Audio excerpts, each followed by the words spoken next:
মহান আল্লাহ রাব্বুল আলামিন তাওরাত শরীফটা অবতীর্ণ করেছেন, নাজিল করেছেন, তবে জিবরাইল আমিনের মাধ্যমে। আমরা যেমন বই পড়ি, কিতাব পড়ি, কোরআন শরীফও একটা বই, একটা কিতাব। মাদ্রাসায় যেমন কাগজের কোরআন আছে, এমন কাগজের কিতাব তাওরাত শরীফটা জিবরাইল আমিনের মাধ্যমে আল্লাহ পাঠায়া দিলেন। হযরতে জিবরাইল মুসা পয়গম্বরের হাতে কিতাবখানা পৌঁছায়া দিয়া কয়, এ মুসা পয়গম্বর, আল্লাহ তাআলা তাওরাত শরীফটা আপনার উপরে দেওয়ার জন্য আদেশ করেছেন। নেন, আল্লাহ তাআলার পক্ষ থেকে তাওরাত কিতাবটা আপনাকে দেওয়া হলো। আপনি পৃষ্ঠা উল্টা উল্টা উম্মতদেরকে বিধানগুলো শোনায়া দেন।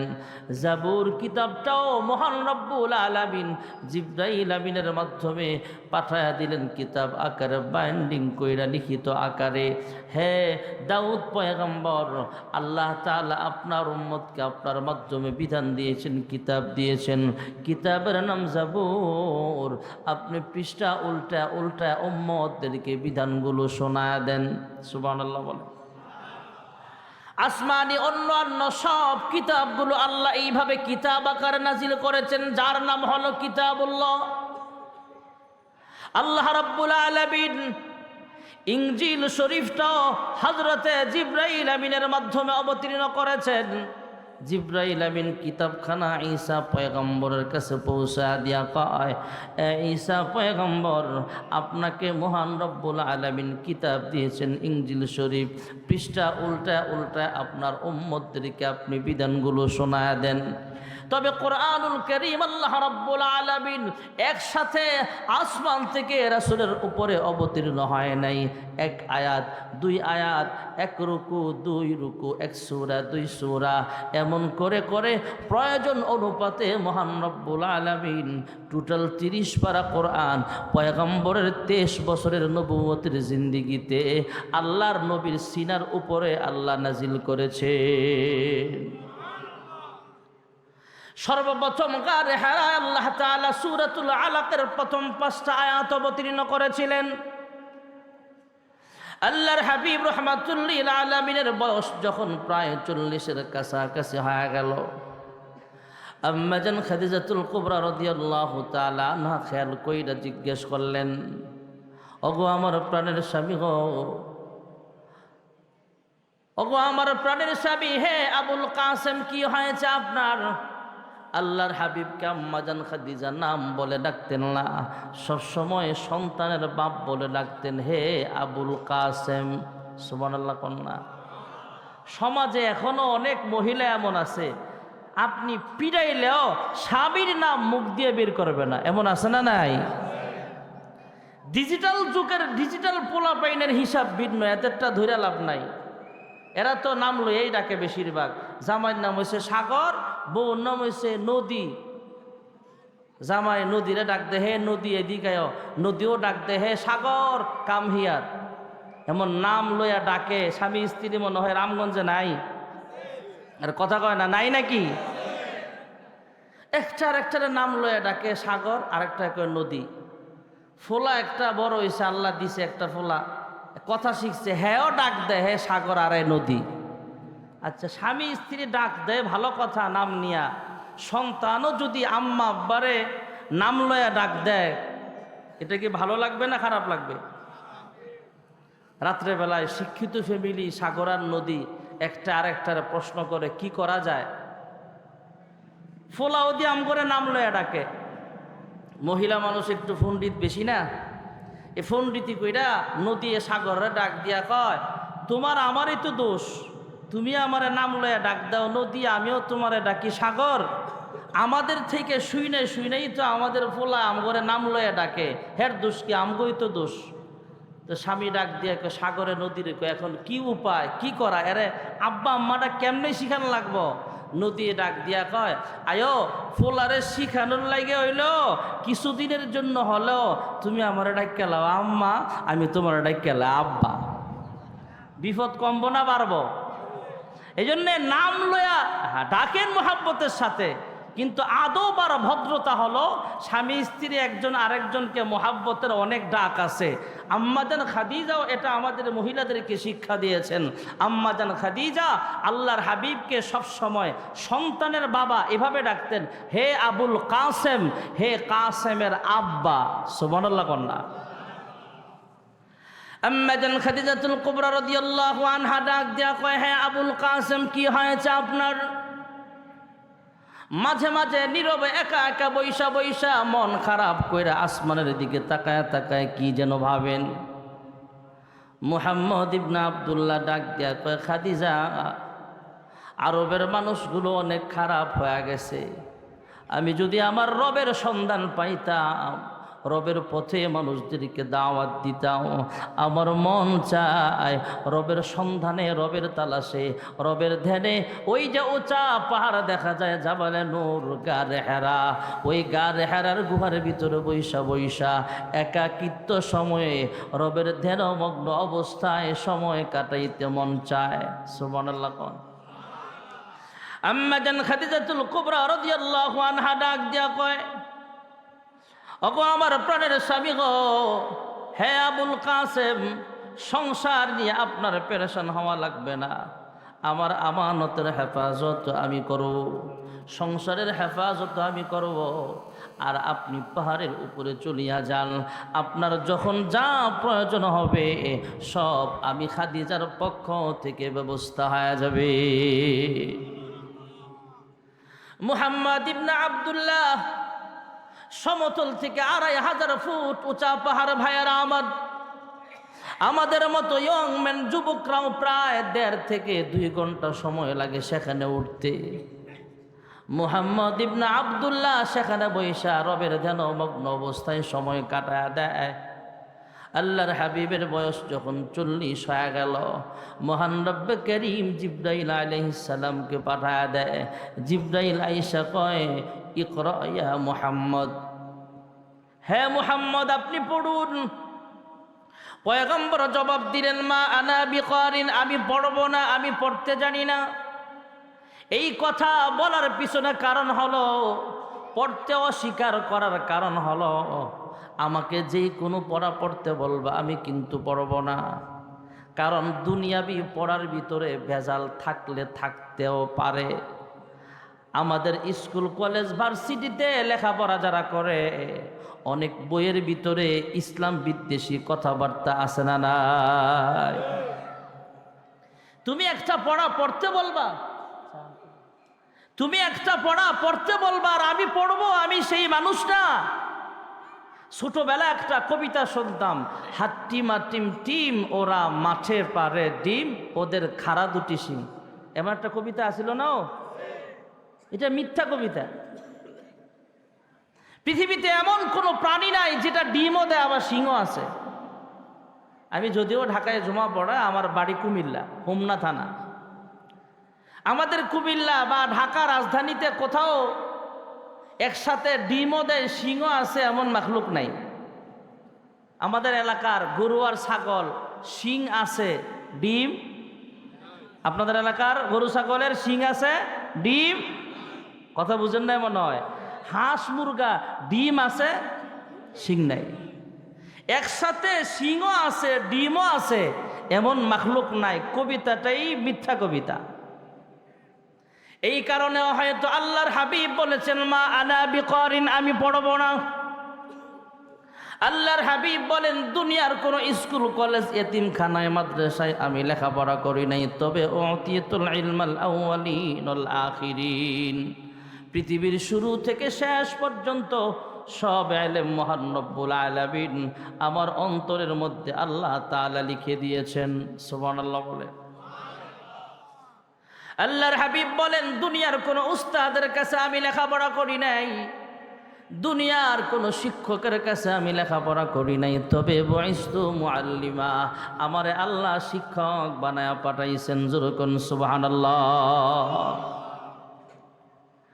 আল্লাহর হাবিব বারবার শুধু জবাব দেন, জিব্রাইল বলেন পড়েন, পয়গম্বর বলেন আমি পড়ব না। জিব্রাইল কয় ইকরা ইয়া মুহাম্মদ, পয়গম্বর জবাব দেন মা আনা বিকারিন, এক পর্যায়ে জিব্রাইল আমিন পয়গম্বরের সিনার সঙ্গে সিনা লাগায় একটা চাপ দিলেন, মুআনাকা করলেন, আস্তে করে একটু মুআনাকা কইরা মৃদু একটা চাপ দিলেন। রামগঞ্জের বাজারে যেমন ফটোস্টেট মেশিন আছে, এক পৃষ্ঠা থেকে আরেক পৃষ্ঠা যেমনভাবে ফটোকপি হয়ে যায়, জিব্রাইলের সিনার সাথে পয়গম্বরের সিনা লাগার সঙ্গে সঙ্গে মহান রব্বুল আলামিন জিব্রাইলের সিনার ভিতরে যত ইলম ছিল সবগুলো ইলম ফটোকপি কইরা পয়গম্বরের সিনার ভিতরে আমার আল্লাহ উঠায়া দিয়েছেন। এবার জিব্রাইল আমিন যখন রবের নামে পড়তে বললেন, এতক্ষণ পড়তে বলেছেন পড়ে নাই, যখন বললেন রবের নামে পড়েন, পড়ো তোমার প্রভুর নামে, পড়ো তোমার প্রভুর নামে, ইকরা বিসমি রাব্বিকাল্লাযী খলাক, পড়ো তোমার প্রভুর নামে। রবের নাম শোনা মাত্র আল্লাহর হাবিব এবার পড়তে শুরু করে দিলেন, ইকরা বিসমি রাব্বিকাল্লাযী খলাক। যুরকুন সুবহানাল্লাহ। মহান রব্বে করিম হযরতে জিব্রাইল আমিনের মাধ্যমে কোরআনুল কারীম অবতীর্ণ করেছেন, তাই জিব্রাইলের মাধ্যমে জিব্রাইলের নাম কোরআনুল কারীমের ভাষায় আল আমিন। সুবহানাল্লাহ। আর জোরে কোন নাযালা বিহির রূহুল আমিন।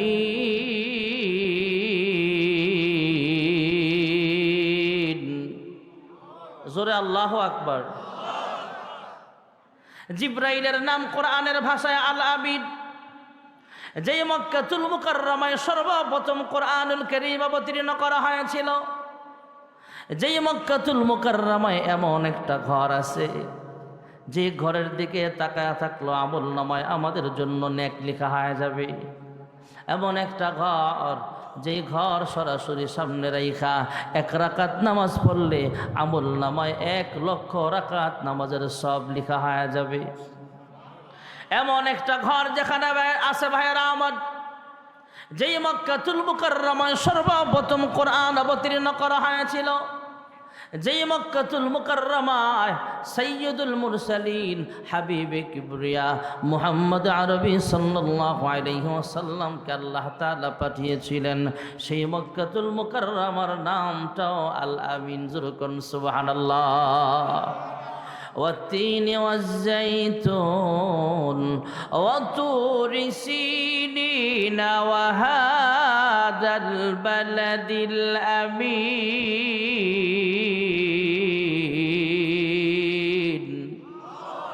কোরআনের ভাষায় জিব্রাইলের নাম আল আমিন, মক্কাতুল মুকাররমার নাম তো আল আমিন।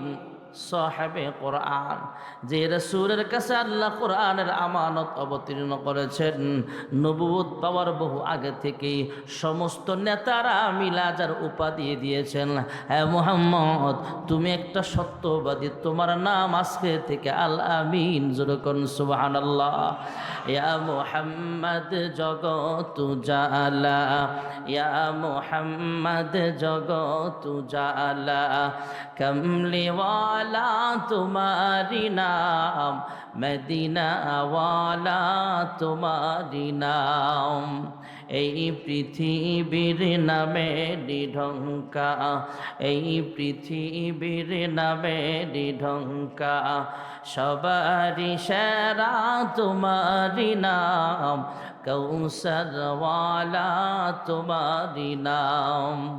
ফকির দরবেশ বাদশাগণের, ফকির দরবেশ বাদশাগণের গলারি মালা তোমারি নাম, আলমিন উপাধি তোমারি নাম। লৌহে মাহফুজে আছে যে লেখা, লৌহে মাহফুজে আছে যে লেখা, মিমেরি দ্বারা তোমারি নাম, আলমিন উপাধি তোমারি নাম। লা ইলাহা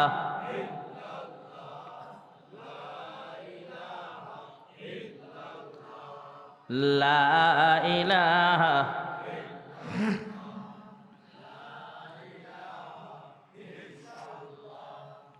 লা ইলাহা ইল্লাল্লাহ।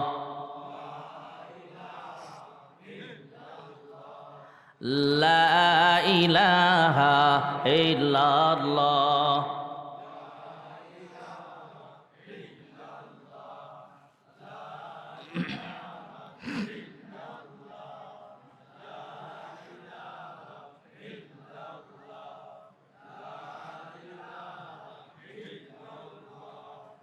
লা ইলাহা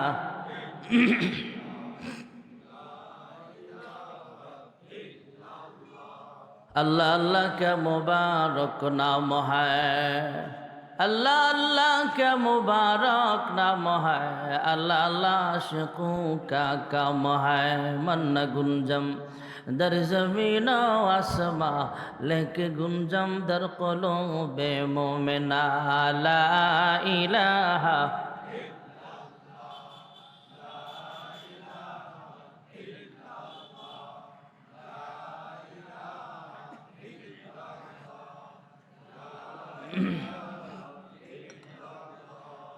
ला इलाहा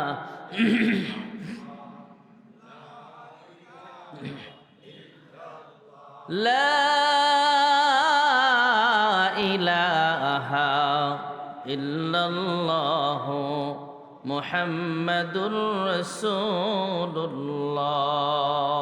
सल्लल्लाहु अलैहि वसल्लम। এতদিন ছিলেন মুহাম্মদ ইবনে আব্দুল্লাহ। এখন যখন কোরআন নাজিল শুরু হয়ে গেছে, নামের সাথে সংযোগ হয়ে গেছে মুহাম্মাদুর রাসূলুল্লাহ সাল্লাল্লাহু আলাইহি ওয়াসাল্লাম।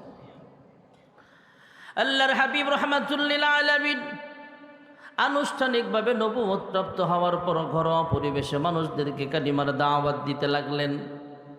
আল্লাহ তাআলার হুকুমে চুপে চুপে ঘনিষ্ঠ মানুষদেরকে কালিমার দাওয়াত দিতে লাগলেন। প্রথমে নিজের ঘরের ভিতরে মানুষগুলোকে কালিমার দাওয়াত দিচ্ছেন। আম্মা জান খাদিজাতুল কুবরা রাদিয়াল্লাহু তাআলা আনহাকে কালিমার দাওয়াত দিলেন, আবু বকরকে দাওয়াত দিলেন। কারণ হলো নয়তো কাফেররা ক্রিটিসাইজ করবে, ঠাট্টা বিদ্রুপ করে, তুমি কেমন নবী হইলা, তোমার নিজের বউ তোমারে নবী হিসাবে মানে না, তোমার কাছের বন্ধু আবু বকর তোমার নবী মানে না। এই জন্য কাছের মানুষকে আগে দাওয়াত দেওয়া জরুরি। সুবহানাল্লাহ কন্যা। আমাদের বাংলাদেশে অনেক নেতা আছে যেই নেতার বউ নিজের স্বামীরে ভোট দেয় না, আছে না নাই? তুমি কেমন নেতা হইলা, তোমার স্ত্রী তোমার ভোট দেয় না। কাফেররা ক্রিটিসাইজ করবে, ঠাট্টা বিদ্রুপ করবে। আল্লাহর হুকুমে ঘরোয়া পরিবেশে আম্মা জান খাদিজাতুল কুবরা রাদিয়াল্লাহু তাআলা আনহাকে কালিমার দাওয়াত দিলেন। আম্মা জান খাদিজা সহজেই কালিমা পড়ে মুসলমান হয়ে গেলেন। উল্টা পাল্টা কোনো এশকাল করে নাই, উল্টা পাল্টা কোনো প্রশ্ন করে নাই। আম্মা জান খাদিজা সহজে কালিমা পড়ে মুসলমান হয়ে গেলে আল্লাহর হাবিব জানতে চাইলেন, খাদিজা আমি যদি অন্যান্য মানুষের কাছে কালিমার দাওয়াত নিয়ে যাই, এই মানুষগুলো আগে নবুয়তির প্রমাণ চাইবে, প্রমাণ পাওয়ার পরে ইচ্ছে হলে মুসলমান হবে, ইচ্ছে না হলে মুসলমান না হবে। তবে খাদিজা তুমি কিন্তু আমার কাছে প্রমাণ চাও নাই, উল্টা পাল্টা কোনো এশকাল করো নাই, প্রশ্ন করে নাই, কেন এত সহজেই কালিমা পড়ে মুসলমান হয়ে গেল কিভাবে? আম্মা জান খাদিজাতুল কুবরা রাদিয়াল্লাহু আনহা ডাক দিয়া কয়, ইয়া রাসূলুল্লাহ ইয়া হাবিবাল্লাহ, হে আবুল কাসেম, ওগো আমার প্রাণের স্বামী গো, মানুষ আগে নবুয়তির প্রমাণ চায়, এরপরে মুসলমান হবে কি না হবে সিদ্ধান্ত নিয়ে জানাবে। আর আমি খাদিজা বহু আগে থেকেই নবুয়তির প্রমাণ পায়া সিদ্ধান্ত নিয়ে অপেক্ষায় ছিলাম, আপনি কখন বলবেন নবুয়ত প্রাপ্ত হয়েছেন, আর আমি খাদিজা সঙ্গে সঙ্গে কালিমা পড়ে মুসলমান হয়ে যাব। ঘনিষ্ঠ বন্ধুকে কালিমার দাওয়াত দিলেন, নাম হলো আবু বকর। ছোট্টবেলার সাথী, নবুয়ত পাওয়ার আগে পর্যন্ত সবচেয়ে ঘনিষ্ঠ বন্ধু ছিলেন আবু বকর।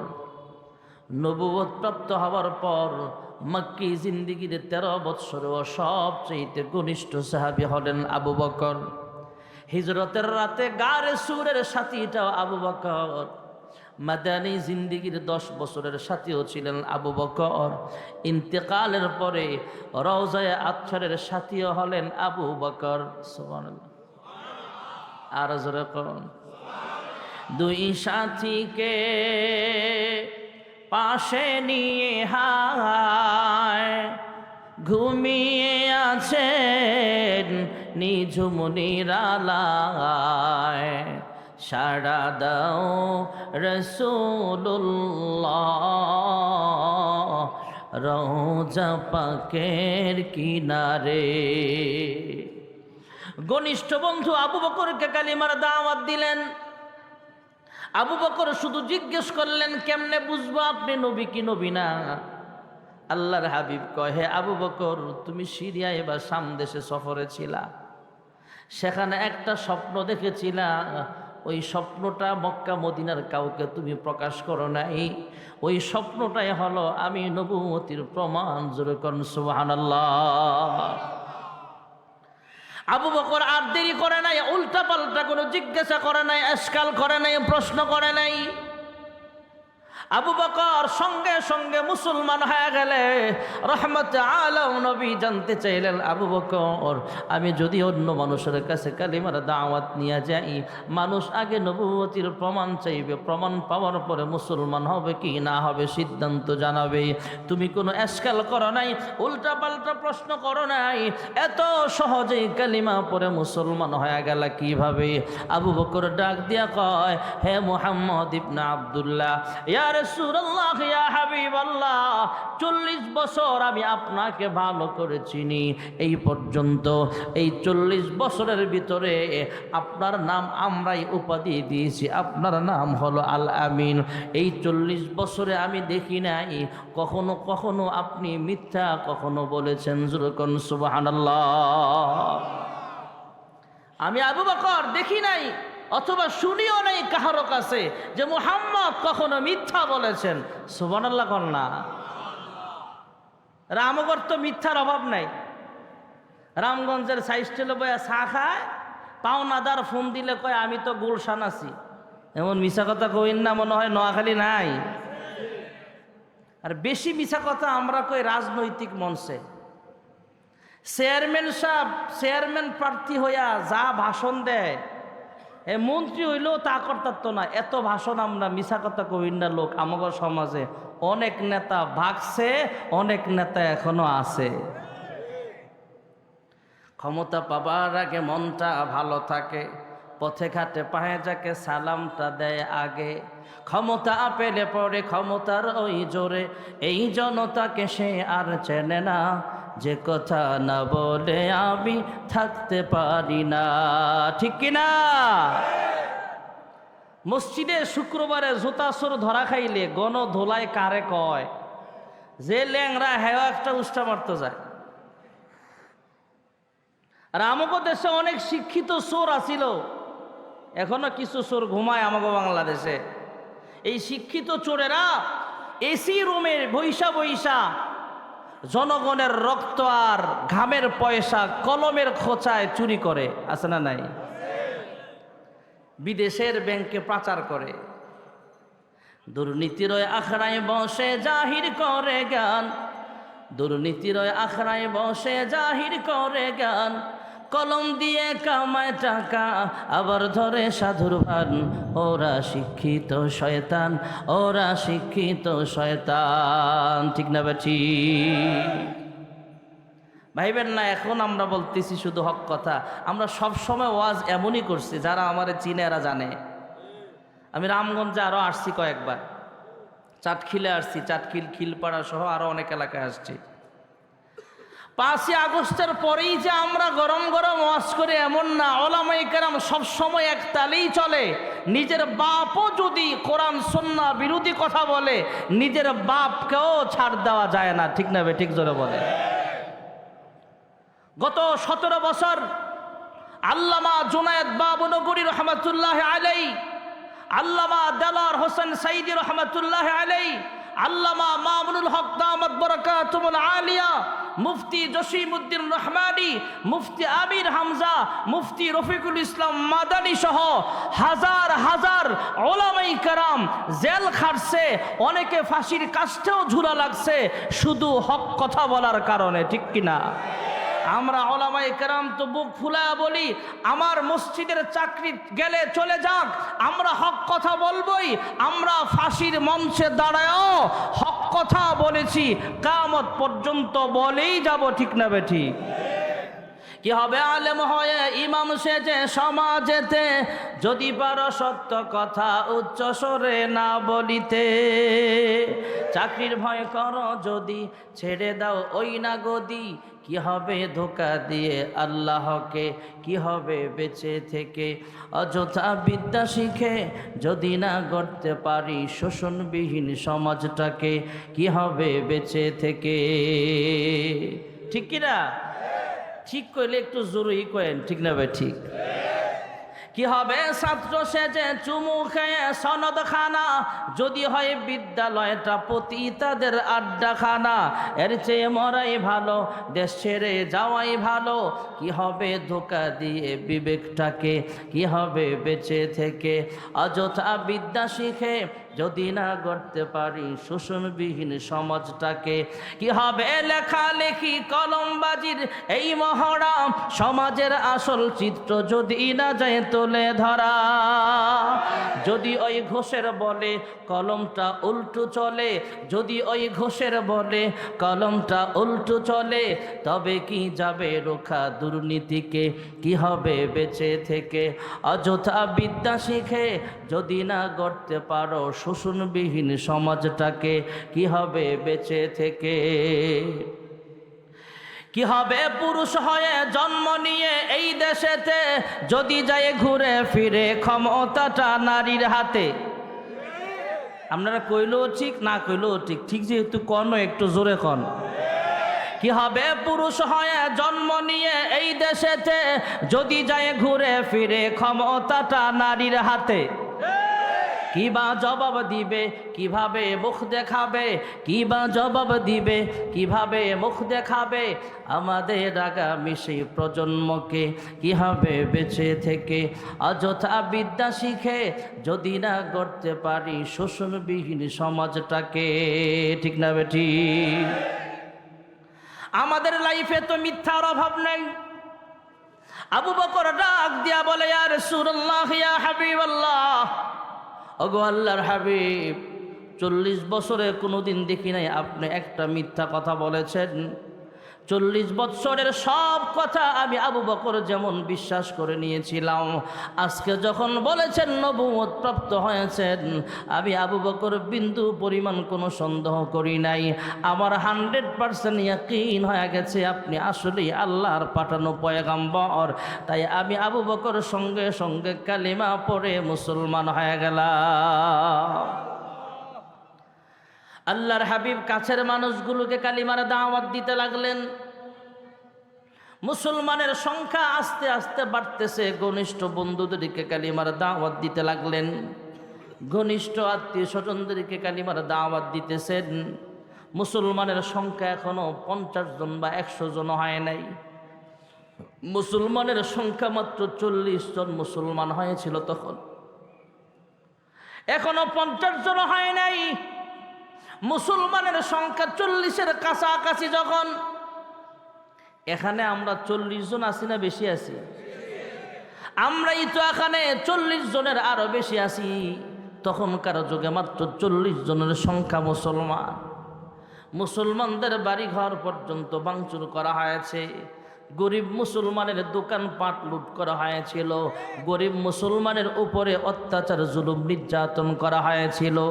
বিচ্ছিন্ন কিছু ঘটনার সংবাদ আল্লাহর হাবিবের কান পর্যন্ত পৌঁছানো হলে রহমাতুল লিল আলামিন আল্লাহর দরবারে রাত্রেবেলায় দোয়া করতে থাকলেন, ওগো মালিক, মুসলমানদের আলাদা পাওয়ার প্রয়োজন, পাওয়ারের আলাদা একটা দাম আছে। ক্ষমতার একটা পাওয়ার আছে, ক্ষমতার একটা গুণ আছে। আয় আল্লাহ, আমাদের মুসলমানদের ভিতরে অধিকাংশ মুসলমান গরিব। ওগো আল্লাহ, আমরা চাই, আমি তোমার কাছে দরখাস্ত করি গো মালিক, দুইজন পাওয়ারফুল মানুষ মক্কার ভিতরে আছে। একজন হলো সাহসী যুবক ওমর ইবনুল খাত্তাব, আর একজন হলো আবুল হাকাম। হয়তো ওমর না হয় আবু জাহেল, এই দুইজনের একজনকে আমি আপনার কাছে চাই। সুবহানাল্লাহ। চাইছেন না কে? নবী নিজে চাইছে। চাইছে কার কাছে? আরো আসতে কোন, কার কাছে? চাইলে পাওয়া যায় কিনা? আমি একটা বাস্তব ছোট্ট একটা কথা বলি। গত 2024-এর 5 আগস্টের আগের দিন আমি কাঁচপুর ব্রিজ পার হচ্ছি, হাইটা হাইটা, গাড়ির ব্যবস্থা নাই। ব্রিজের মাঝামাঝি, যারা ঢাকা যান কাঁচপুর ব্রিজটা দেখেন, গাড়িটা যান তো টের পান না, মোটামুটি বড় কম না। তো মাঝামাঝি যখন তখন গোলাগুলির শব্দ, ফায়ার চলতেছে, ফায়ার। 5 আগস্টের আগের দিন বাংলাদেশের অবস্থা কেমন ছিল এটা ভাষায় বোঝানো সম্ভব না। যারা শহরে ছিলেন এরা ভালো করে জানেন। ফায়ার চলতেছে, গোলাগুলির আওয়াজ। আমি কালেমা বইরা রেডি, যে না, যেভাবে এলো পাথারি গুলি চলতেছে, বাঁচার উপায় নাই। মহিলারা কাঁচপুর ব্রিজের উপরে থেকে দৌড়াদৌড়ি শুরু করছে। আমি দৌড়া লাভ নাই, দৌড় দিলে কি, গুলি যদি মারে আপনার উপরেও পড়তে পারে। অতএব কালেমা বইরা রেডি হন। কোনো রকম কালেমা বইরা পড়তে পড়তে পড়তে পড়তে ব্রিজটা পার হয়েছি। নিচের রাস্তায় আইসা দেখলাম একজনের লাশ দেখছি, আর 2 জনের খবর পাইলাম। 3 জন শহীদ হয়েছেন আর 8-9 জন আহত হয়েছে। সেদিন আসমানের দিকে তাকায়া বলেছিলাম, আল্লাহ, ব্রিজ পার হচ্ছি, নিরাপদ না আমার জানটা। এই নিরীহ মানুষগুলো কলেজের ছাত্র না, মাদ্রাসার ছাত্র না, শ্রমিক, ওরা কাজ করে এক জায়গা থেকে আরেক জায়গায় যাচ্ছে। এই মাজলুমগুলো এভাবে শহীদ হচ্ছে, আহত হচ্ছে। ওই 4 তারিখ রাত্রেবেলায় আমার মনে হয় বাংলাদেশের অধিকাংশ মানুষ ঘুমায় নাই, তাহাজ্জুদ পইরা আল্লাহর কাছে কানছে। বিগত 17 বছরের ভিতরে সবচেয়ে বেশি কানছে আমার জানা মতে ওই দিন রাত্রে। আল্লাহ তাআলা মানুষের দোয়া ফিরায় নাই। জালেম শাসক থেকে, ফেরাউন নমরুদের চেলা মুন্ডা থেকে আমাদেরকে 5 আগস্টে মুক্ত করেছেন কে? আল্লাহ করেছেন।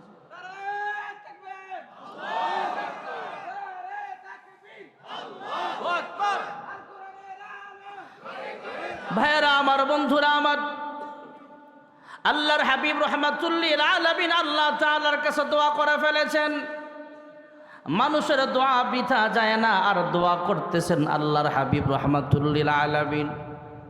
আল্লাহর হাবিব দোয়া করছেন, আল্লাহ, হয়তো ওমর না হয় আবু জাহেল, 2 জনের একজনকে আমি চাই।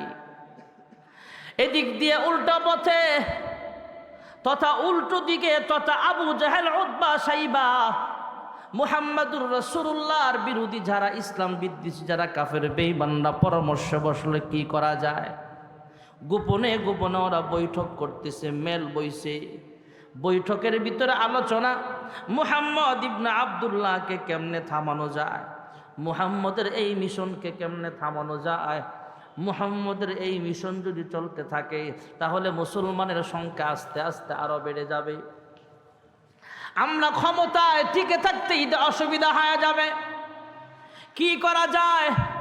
আবু জাহেলের নেতৃত্বে কাফেররা পরামর্শে বসলে আবু জাহেল ডাক দিয়া কয়, তোমাদের কার কি পরামর্শ আছে তোমরা বলতে পারো।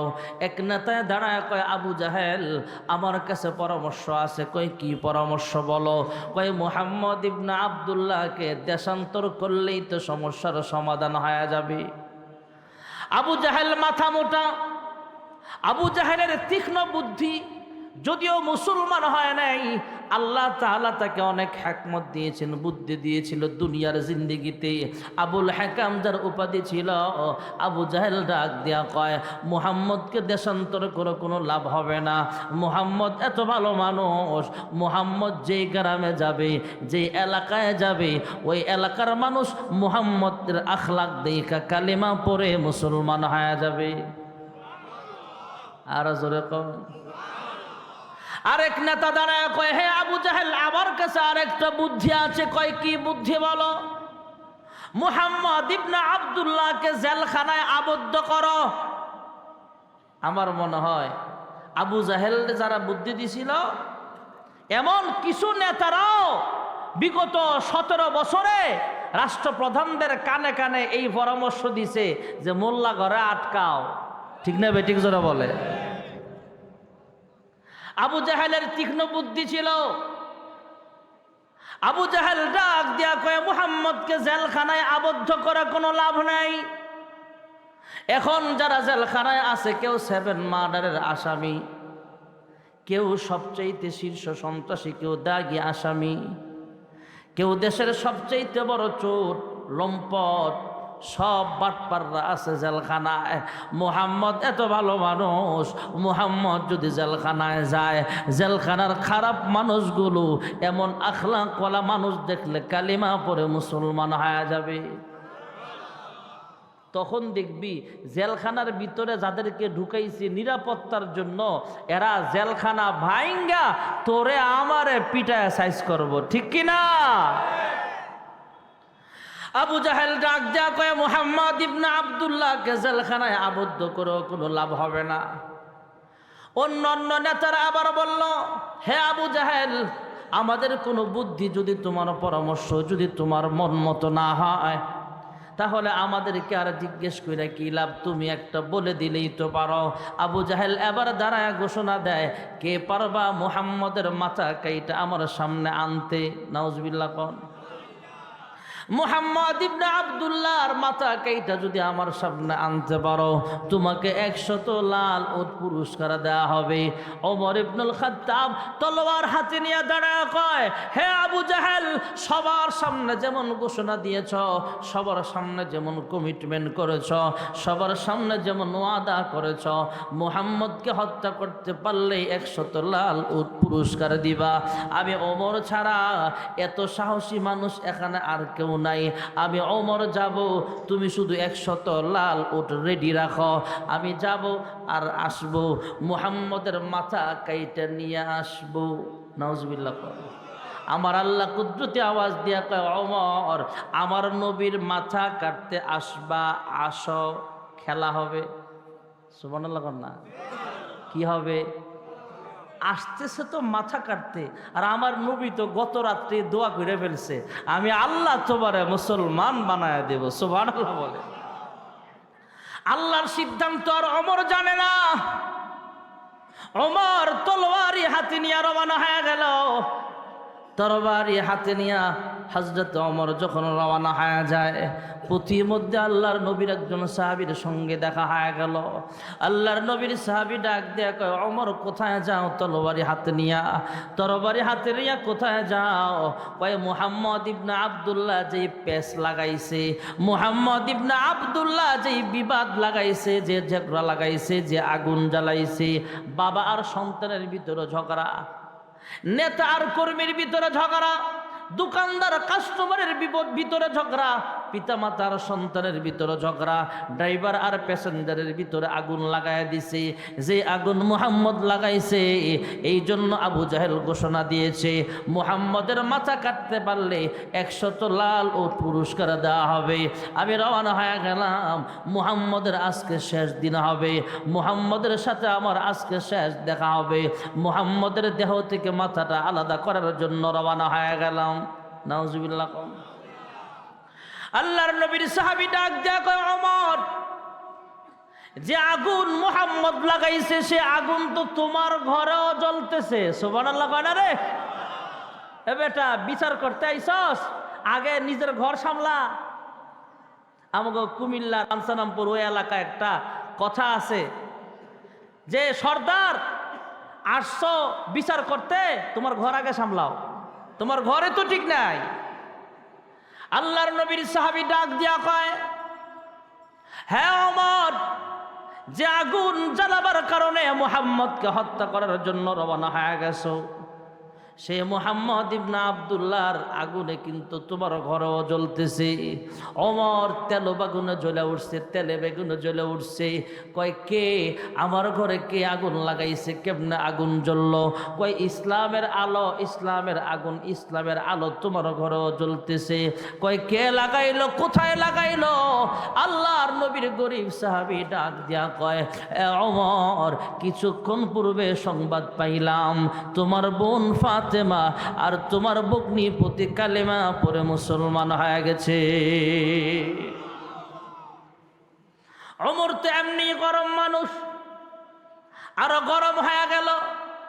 ধমক দিয়া কয়, তোমার কথা যদি মিথ্যা হয় তাহলে কিন্তু তোমার খবর আছে, আর তোমার কথা যদি সত্য হয় মুহাম্মদের কাছে পরে গেলা হবে।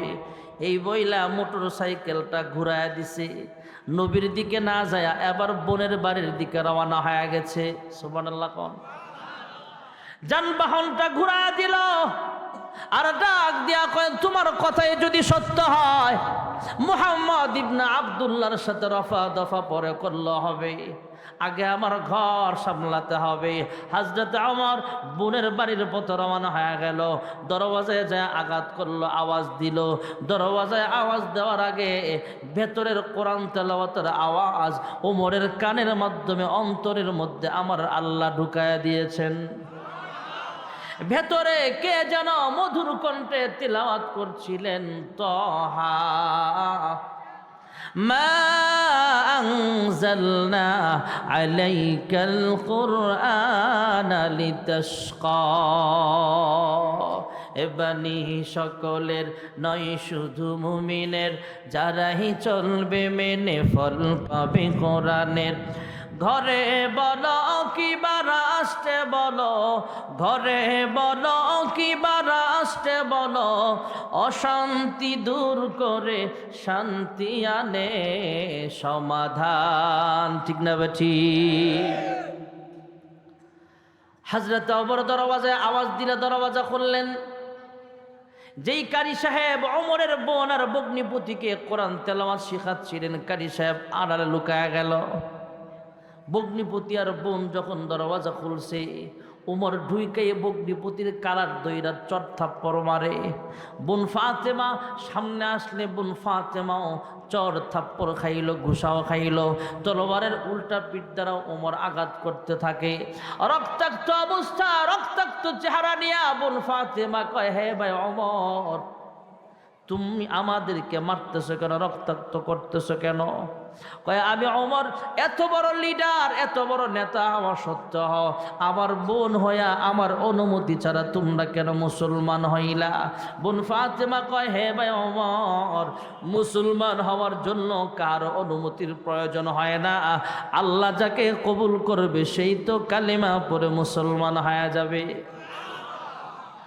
এক পর্যায়ে বোন ফাতেমা ডাক দিয়া কয়, হ্যাঁ ভাই ওমর, তুমি মারতেছ আর ধমক দিচ্ছ কালিমা ছাড়তে, আর আমি বোন ফাতেমার ঘোষণা শুই না যা।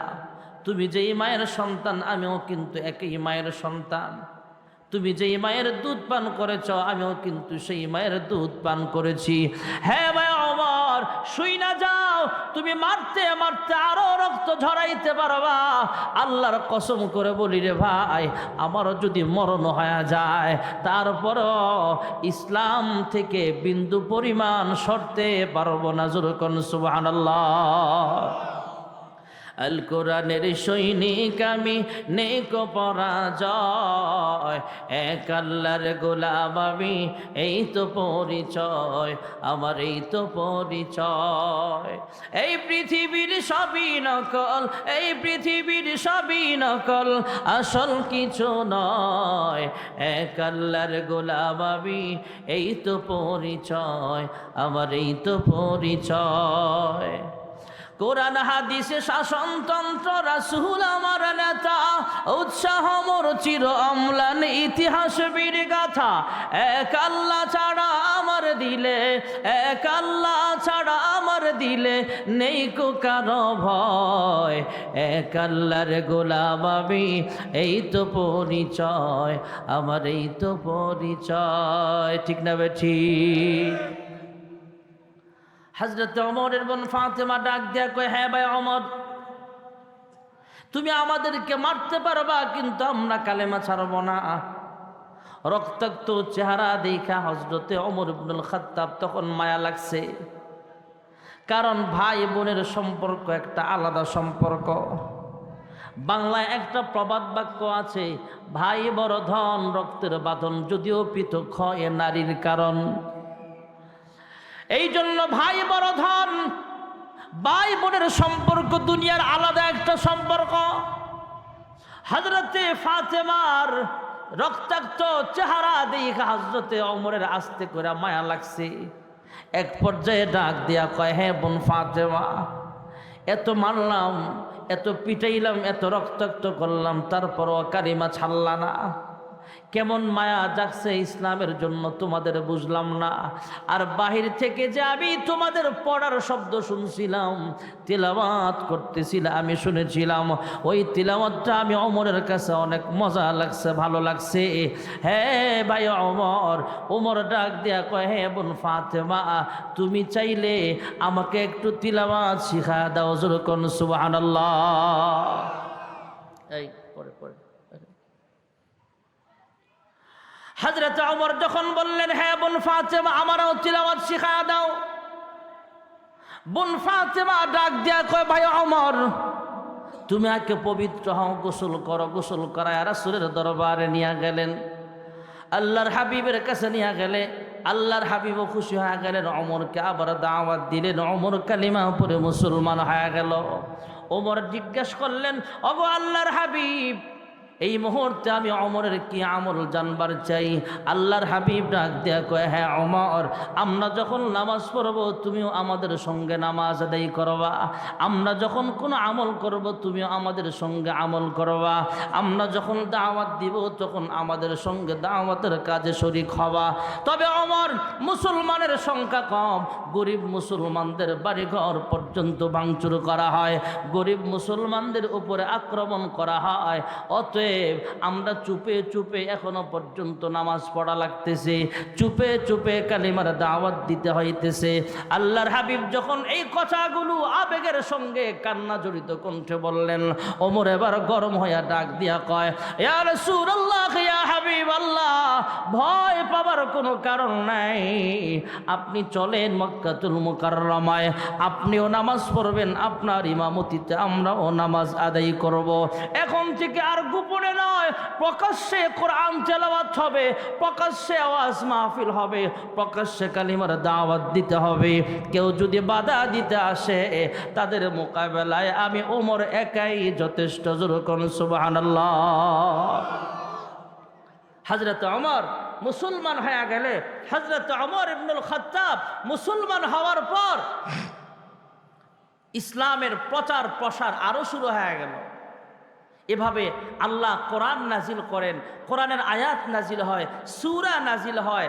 এক পর্যায়ে আল্লাহ তাআলা আয়াত নাজিল করলেন, মা কানা মুহাম্মাদুন আবা আহাদিম মির রিজালিকুম ওয়ালাকিন রাসূলুল্লাহি ওয়া খাতামান নাবিয়্যিন।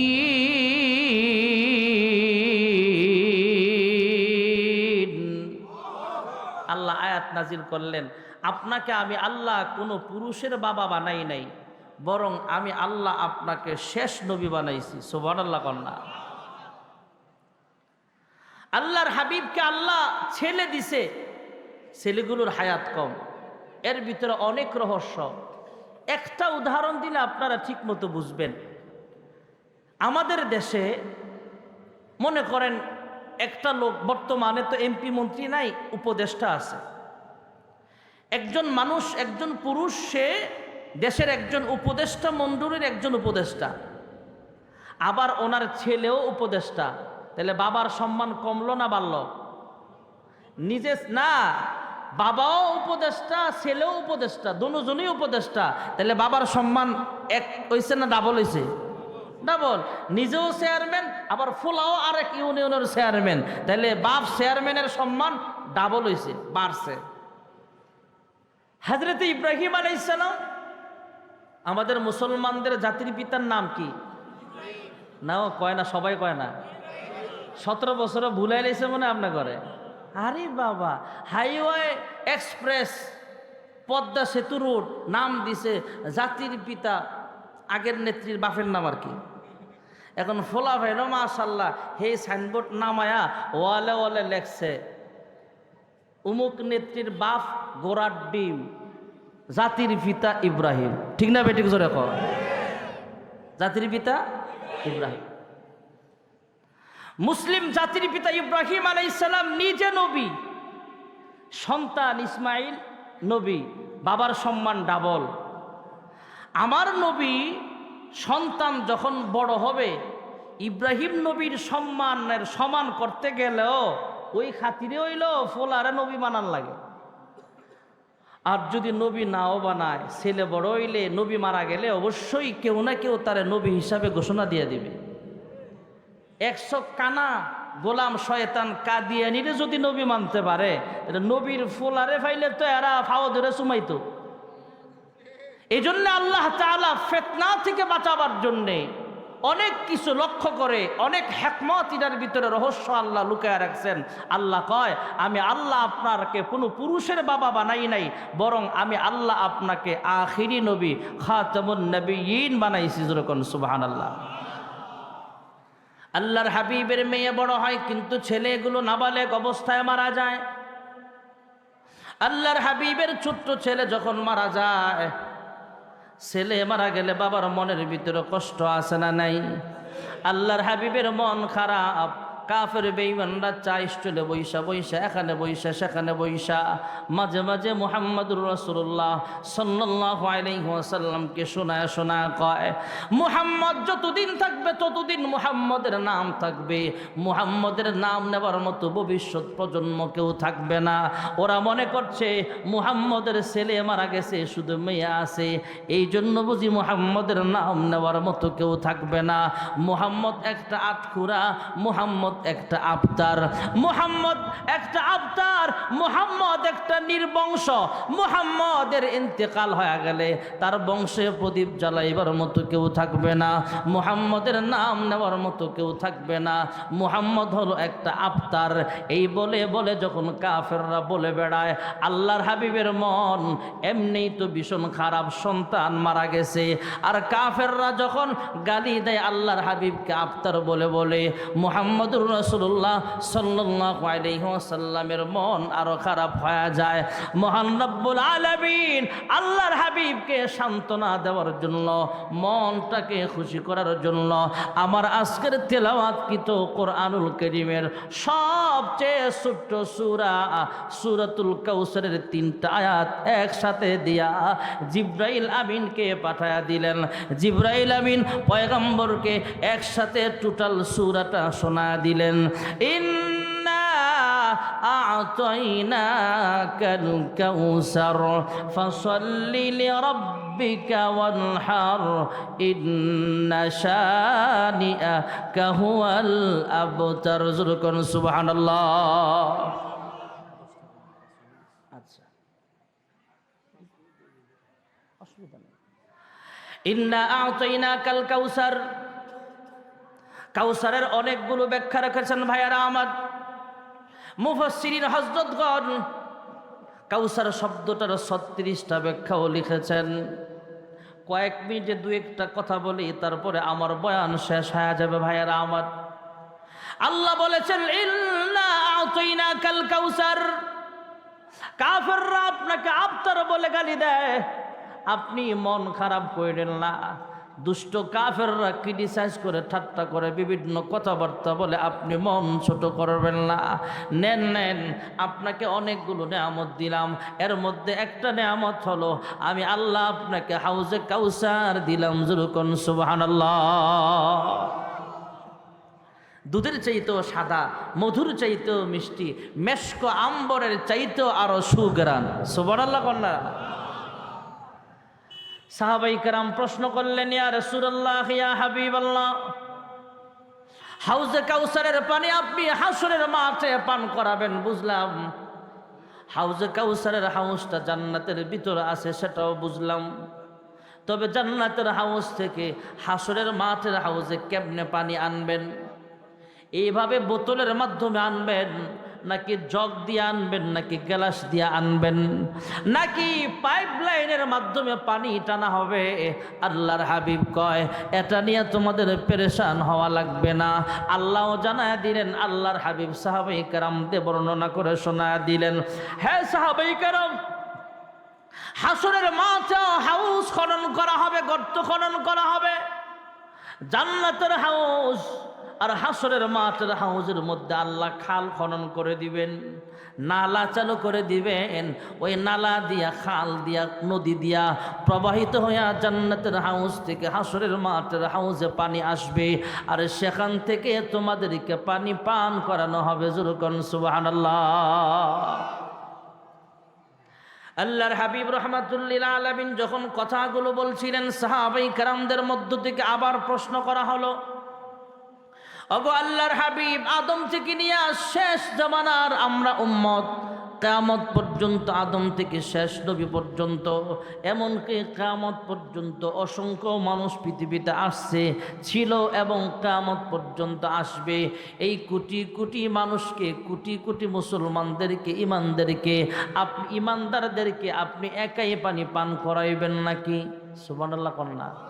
আরে আপনারা যে প্রশ্নগুলো আমগরা করতেন, এগুলা সাহাবীরা কইরা ফেলছে। সুবহানাল্লাহ কন্যা। সাহাবায়ে কেরাম জিজ্ঞেস করলেন, তাহলে আপনি একাই পানি পান করাবেন নাকি?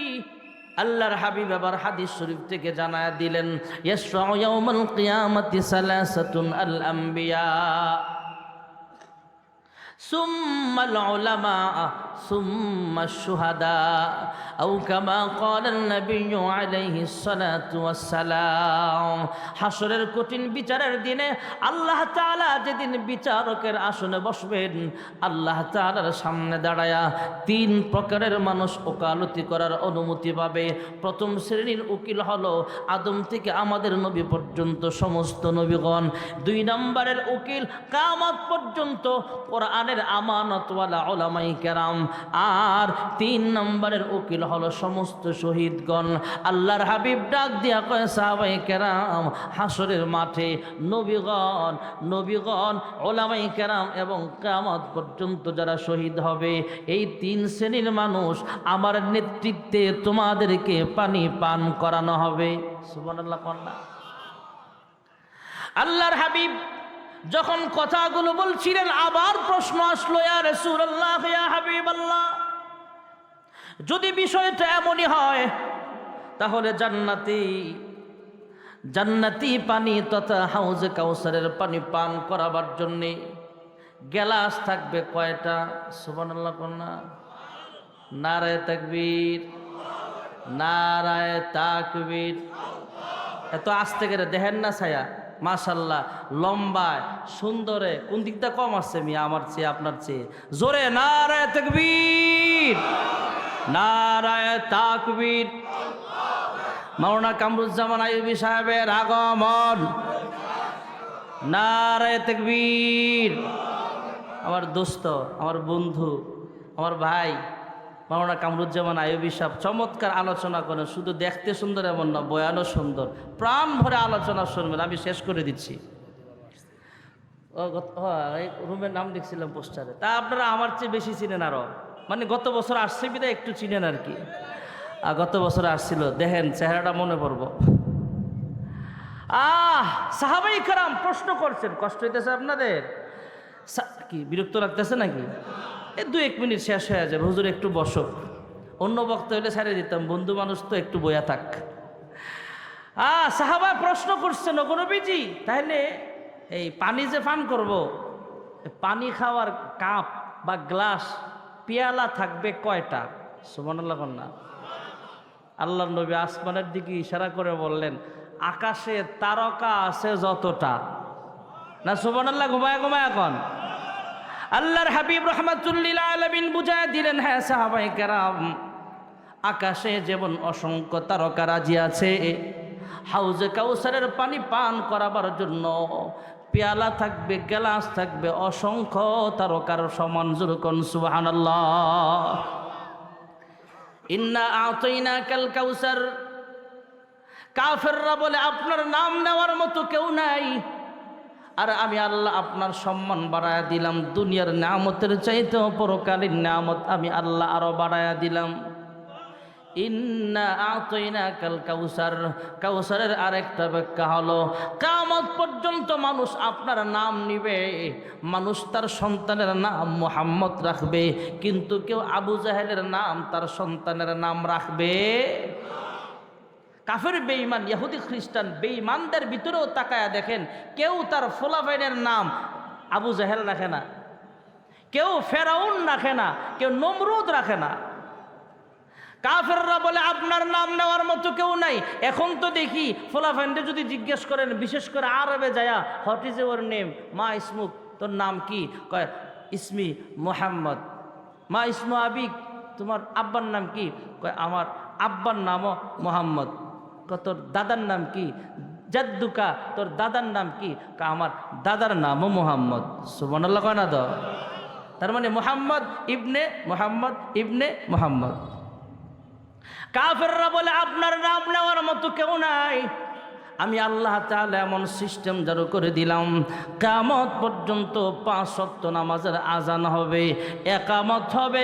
যখনই আজান হবে, একামত হবে, আমার নাম যখন বলবে আশহাদু আল্লা ইলাহা ইল্লাল্লাহ, এরপরেই বলবে আপনার নাম আশহাদু আন্না মুহাম্মাদুর রাসূলুল্লাহ। সুবহানাল্লাহ।